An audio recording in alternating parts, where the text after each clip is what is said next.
2026 குரு பெயர்ச்சிக்கு மேஷ ராசிக்கு எப்படி இருக்கும்? நல்லா இருக்குங்க. என்ன 7.5 சனின்னு பயப்படுறீங்களா? கவலைப்படாதீங்க. குரு 9ஆம் பார்வையாக தன்னுடைய பாக்கிய பார்வை, பாக்கிய ஸ்தானத்தை 9ஆம் வீட்டை பார்க்க போகிறார். கடகத்தில் இருந்து 9ஆம் பார்வை. அப்போ உங்களது 12ஆம் வீடு.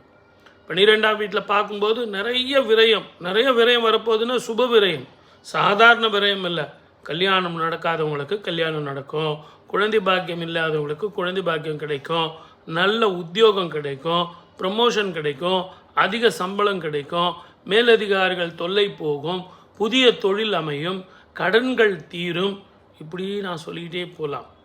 உங்களுக்கு இருக்கிற மனசு கஷ்டத்துக்கு, சார் எவ்வளோ சார் என்ன பணத்துக்காக சொல்லு சார், ரிகக்னிஷன் இல்லாமல் கஷ்டப்பட்டுக்கிட்டு இருக்கேன் சார், அப்படிப்பட்டவங்களுக்காக கூட இந்த பிரச்சனை தீரும்.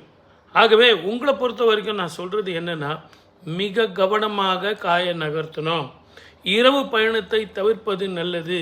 சனியும் செவ்வாயும் 12ஆம் இடத்துல இருக்கிறதுனால இரவு பயணத்தை தவிர்ப்பது நல்லது. ஏன்னா இந்த காலகட்டத்தில் தேவையில்லாமல் பிரச்சனைகளில் மாட்டிக்காங்க. அவனுக்கு நான் உதவுறேன், இவனுக்கு நான் உதவுறேன், இவனுக்கு நான் புத்தி சொன்னேன், அவனுக்கு நான் புத்தி சொன்னேன்.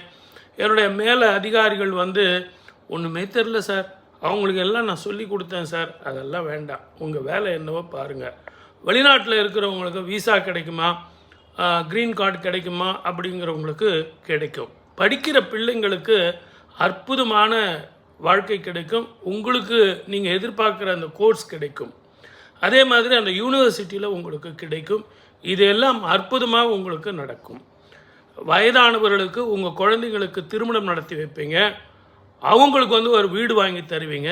இப்படி கடன் வாங்கியாவது அவங்களுக்கு செய்யக்கூடிய யோகிதை உங்களுக்கு அமையும். ஏன்னா அந்த 12ஆம் இடத்துல இருக்கக்கூடிய அந்த விரயம் சுப விரயமாக இருந்து அற்புதமான வாழ்க்கை கிடைக்கும்.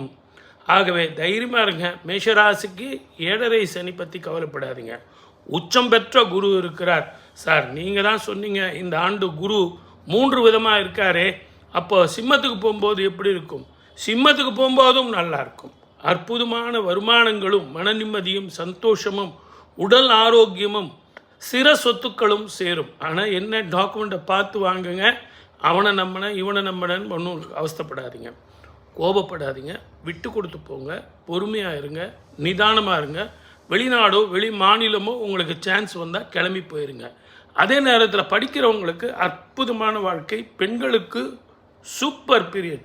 வாழ்க வளமுடன். All the